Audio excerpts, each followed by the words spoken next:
Good morning, everybody. This is the end of the American era.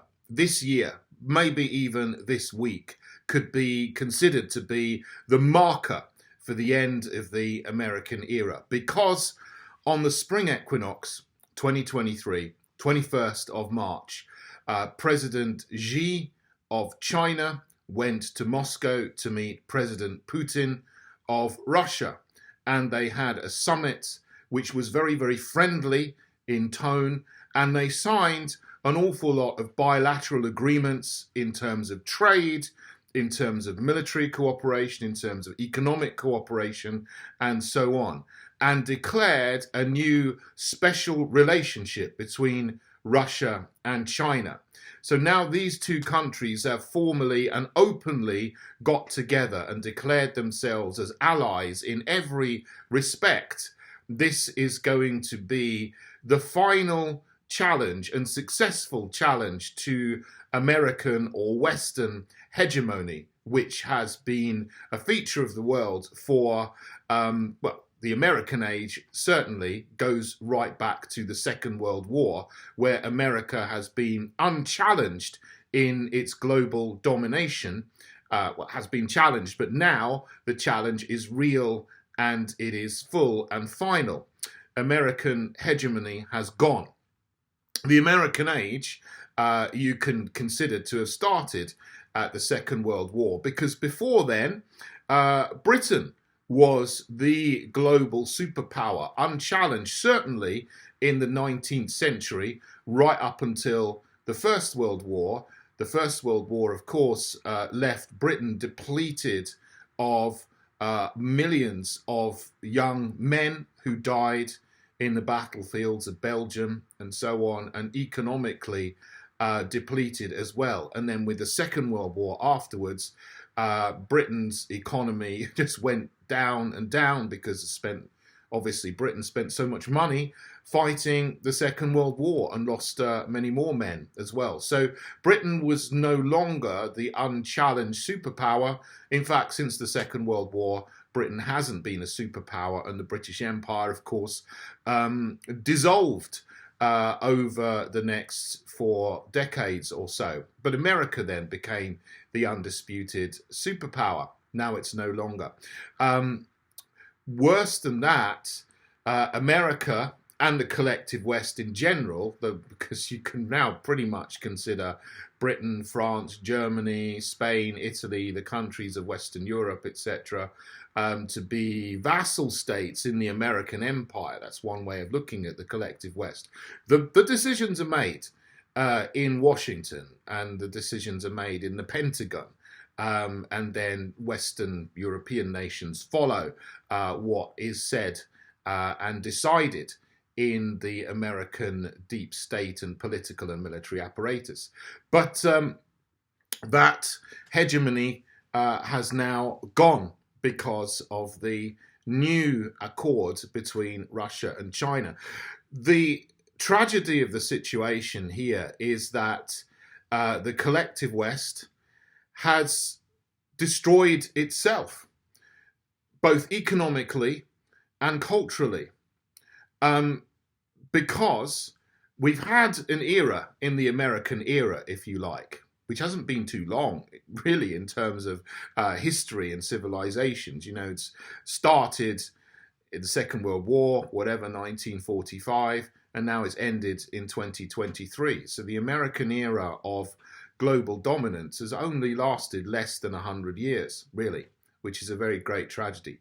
But economically, America has killed itself because it had the special status of having its currency, the dollar, the US dollar, as the global reserve currency. Everybody traded globally in dollars. And so that gave it enormous economic power because everybody, to buy oil, to buy gold, to buy or sell commodities, food, grain, wheat, salt, whatever, you traded in dollars. You know, other countries traded with each other in dollars. So everybody needs dollars to do international trade. But America should have been incredibly responsible. That is an incredible, serious responsibility to have your currency as the global reserve currency. What you should do is look after the value of your currency and make sure that the value of a dollar stays even and doesn't get depleted as time goes on. But what America has done is they've abused that great position that they had, this powerful and very responsible economic position, by inflating the amount of dollars that they have, inflating the prices, or so it's deflating the value of the currency. In other words, what I mean is the value by printing more and more and more dollars, from millions to billions to now trillions.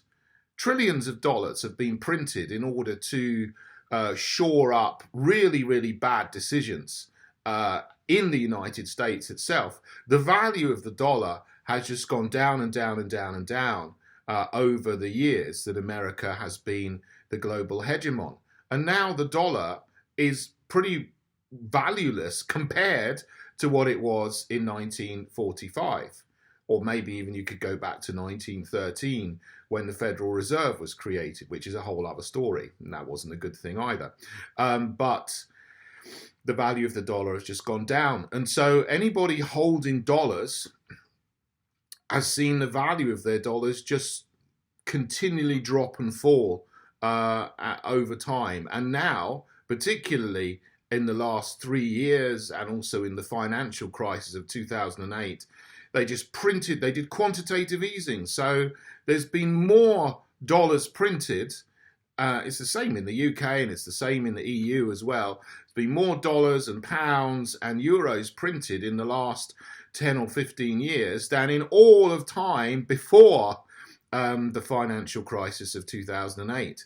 So the value of dollars and also other Western countries has just gone down the drain. And so, people are looking and thinking, well, the dollar is just going to be hyperinflated into nothingness, really, in the very near future, like the Zimbabwe dollar, if they're not careful, because they're just printing so many dollars at the moment in order to cover their really, really poor economic management by the so-called international banking cartel, which is supposed to be clever and responsible. Maybe it's a deliberate thing, who knows? But that's what's happened to the American economy. Now also, militarily, they've been appalling, because we understand, when I was younger, the West was a bulwark against global communism. And the communism of the Soviet era fell in 1989, 1990, 1991. That was a good thing. But since then, America and the vassal states in Western Europe have just been going around the world like the world's policemen, starting wars and conflicts all over the place, which have caused chaos and death and destruction wherever they go. So rather than saying, this is wonderful, Soviet communism has gone, now we can all enjoy a new era of peace and prosperity together, what America has done is they've just continued with this belligerent military policy, going around everywhere and fighting and bombing the hell out of countries like Iraq, Syria, Afghanistan, Libya, Somalia, all of those countries that have had American military intervention are not better off than they were, even when they had despots in power like Saddam Hussein. Iraq was better off under Saddam Hussein than it is now, after America has basically destroyed the country and split into 3 parts, and then ISIS came along and they killed a load more people, and America went in, and then they started bombing Syria and so on, trying to get rid of Assad, and that didn't work, so they pulled out of there as well, but left a load of towns in ruin in the meantime. So this isn't working at all. Now, of course, we know there is the conflict in Ukraine, which has been stoked up by the American deep state, particularly Victoria Nuland and others, from 2014. And Russia has gone to try to protect ethnic Russians in the Donbass from being killed by the puppet regime in Kiev. And they've been very successful in protecting a lot of ethnic Russians in the east and south of Ukraine. But America and the collective West have then decided they're going to escalate and escalate and escalate and give more weapons and more arms and more weapons and more arms to the Zelensky regime, up to the point now where they're giving modern tanks with depleted uranium armor-piercing shells, and there's talk of giving F-16 fighter jets as well, which would be the next step in order to carry out air dogfights with Russian aircraft over Ukraine. Clearly, this is a proxy war between NATO and Russia. It's no longer a war between, or it's a minor conflict between Russia and Ukraine, as it could have been, and it could have been stopped very, very quickly to minimize the casualties and the deaths of soldiers on both sides. But the West has escalated and escalated, and now we have hundreds of thousands of both Russians and Ukrainians have died, and they're talking of escalating even more. And this insanity has got to stop before we end up in World War III. But because of this, of course, we now have the wrong future for the world. What our future should be is that after communism fell in the late 80s, early 90s, the West should have made friends with Russia and started to do that, but then pulled back and has now become very antagonistic towards Russia, rather than trying to find agreements and accords which would have just solved this, and we could have traded together and built up a friendship together, and then we would have a future of peace rather than a future of conflict. But that's not the route that Western leaders went down. And I would say that leaders are different to the people, because the people in the West don't want conflict and war either. They want just to get on with their lives, bring up their families and go about their business. But the international banking cartel that controls the politics and the economics and the military complex in the West has other ideas, and they seem to want to create conflict with Russia for various reasons. And that's what's happened. Until this week, there may have been a possibility of de-escalating and somehow getting back to the right future, which is a future of peace and friendship between the collective West and Russia, if we got the right leaders in place. But now, with this open accord and special relationship between Russia and China, that's gone, and that's not coming back. And this is the worst foreign policy, strategic blunder and lost opportunity, if you like, that you could possibly imagine. Because now we have a future where the West is smaller and isolated from the much bigger bloc of Russia and China, leading the world together and creating a new hegemony, if you like. But they are also drawing into their orbit influence India and other Asian countries, and also Middle Eastern countries. And what's very significant is that China has brokered an accord, a détente between Iran and Saudi Arabia, two mortal enemies, and have been mortal enemies really in the Middle East for many decades. Saudi Arabia being Sunni Muslim, Iran being Shia Muslim, and they've been jostling for decades as to who is going to be the major power in the Middle East. Now they've come together in peace because of an arrangement, a détente brokered by China. So Saudi Arabia was always considered, the ally of the West. Iran more in Russia's orbit. Now, Russia and China have created a new center for global hegemony in the future, and have drawn into that India, Iran, and Saudi Arabia. Many African countries are joining as well, and Brazil, obviously, as part of the BRICS. Very, very sadly, in Brazil, Bolsonaro is no longer the president. You've got the communist Lula as a president in Brazil, who, of course, is going to be imposing all kinds of social credit tyranny and so on, that we've seen tried to be introduced in the West over the COVID period. They're bringing that in Brazil, and so he's then now going to join the orbit of Russia and China.